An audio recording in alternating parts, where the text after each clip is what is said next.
Chicken pakora খেতে ইচ্ছে হচ্ছে, কিন্তু রেস্টুরেন্টে গিয়ে বেশি পয়সা খরচ করে চিকেন পকোড়া খেতে পারছেন না। খুব সহজভাবেই কিভাবে বাড়িতে চিকেন পকোড়া বানিয়ে খাবেন, চলুন আজকের রেসিপিটি দেখার অনুরোধ রইল। আর অবশ্যই আজকের রেসিপিটি দেখে আপনারা বাড়িতেই চিকেন পকোড়া বানিয়ে খেতে পারবেন।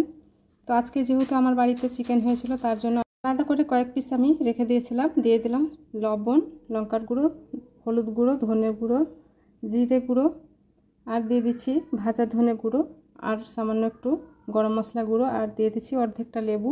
টক দই থাকলে টক দই দিয়ে দিবেন। আর দিয়ে দিলাম আদা আর রসুনের পেস্ট। দিয়ে খুব ভালো করে মাখিয়ে নিলাম। একটু সাদা তেল দিয়ে দিচ্ছি। দিয়ে আবারও খুব ভালো করে মাখিয়ে এটাকে রেস্টে রেখে দেবো আধ ঘন্টার জন্য। তো বন্ধুরা, আধ ঘন্টা পর ফিরে আসছি। আর এই যে দেখুন কতটা মলিয়ম হয়ে গেছে চিকেনটা। এবার আমি কিছুটা ময়দার মধ্যে দিয়ে দিচ্ছি স্বাদ মতো লবণ আর লাল লঙ্কার গুঁড়ো, সামান্য একটু হলুদের গুঁড়ো। আর এই বাটিতে আমি জল নিয়েছি। এবার চিকেনগুলোকে আমি খুব ভালো করে আরও একবার মাখিয়ে নিচ্ছি মশলাগুলো। এবার এই ময়দার গুঁড়োতে আমি কোট করে নেব।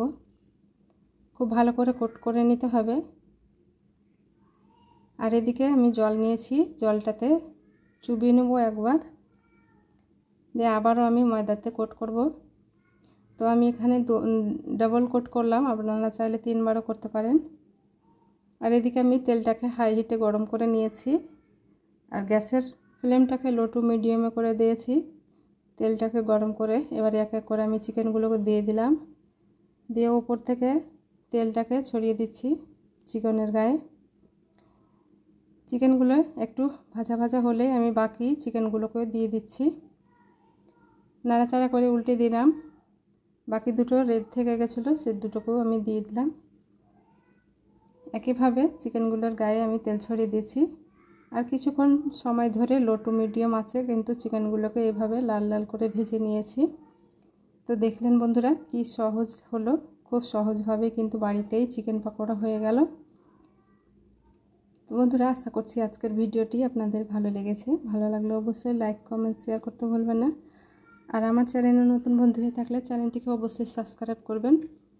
ফেসবুক পেজ থেকে দেখে থাকলে পেজটিকে ফলো করার অনুরোধ রইল। এতক্ষণ সঙ্গে থাকার জন্য অসংখ্য ধন্যবাদ। দেখা হচ্ছে নেক্সট ভিডিও নিয়ে। ততক্ষণ সবাই ভালো থাকবেন, সুস্থ থাকবেন। আল্লাহ হাফিজ।